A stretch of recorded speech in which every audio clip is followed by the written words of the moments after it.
बातमी आहे नागपूर पश्चिम दक्षिण विधानसभा मतदारसंघातून। नागपुरात मतमोजणी केंद्रावर चोख सुरक्षा बंदोबस्त आहे। मतमोजणी केंद्रावर 3 स्तरीय सुरक्षेची व्यवस्था आहे। स्ट्रॉंग रूमच्या सुरक्षेसाठी राज्य पोलीस, मध्य प्रदेश पोलीस तैनात आहे।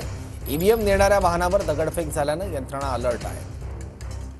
मतमोजणी केंद्रांवर मतमोजणीची तयारी पूर्ण झालेली आहे। मी सध्या आहे अजनी परिसरामध्ये। नागपूर दक्षिण पश्चिम उपमुख्यमंत्री देवेंद्र फडणवीस यांच्या मतदारसंघातील मतमोजणी जी आहे ती याच ठिकाणी होणार आहे आणि 3 स्तरीय सुरक्षा जी आहे ती या ठिकाणी तैनात करण्यात आलेली आहे। आपल्यासोबत सुरेश बगळे सर आहेत। इथले अधिकारी सर, कशी सुरक्षा आहे आणि तयारी कशी झालेली आहे? नागपूर दक्षिण पश्चिम मतदारसंघ आहे 52। काल पोल झालेला आहे आणि पोल नंतरच्या सर्व ईव्हीएम जे आहेत ते आमच्याकडे इथे स्ट्रॉंग रूमला आम्ही जमा केलेले आहेत।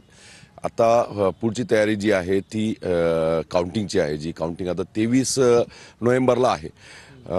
स्ट्रॉंग रूम जी आहे त्या स्ट्रॉंग रूमला पूर्णपणे सिक्युरिटी देण्यात आलेली आहे। सिक्युरिटीमध्ये 3 लेयर आहेत। पहिलं जे आहे ते सीआरपीएफ आहे, त्यानंतर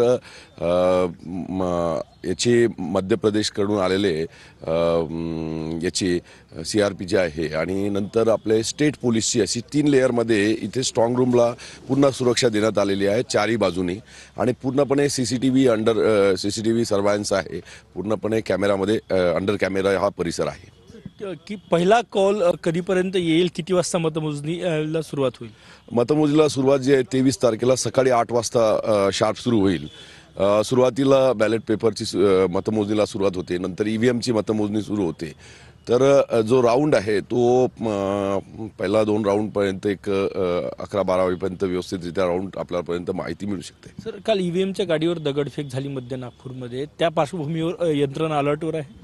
हा, यंत्रणा पूर्णपणे जेव्हापासून अनाउन्समेंट झाले त्यापासूनच यंत्रणा पूर्णपणे अलर्ट आहे। कॅमेरामॅन सचिन सयामसह गजानन माटे, TV9 मराठी, नागपूर।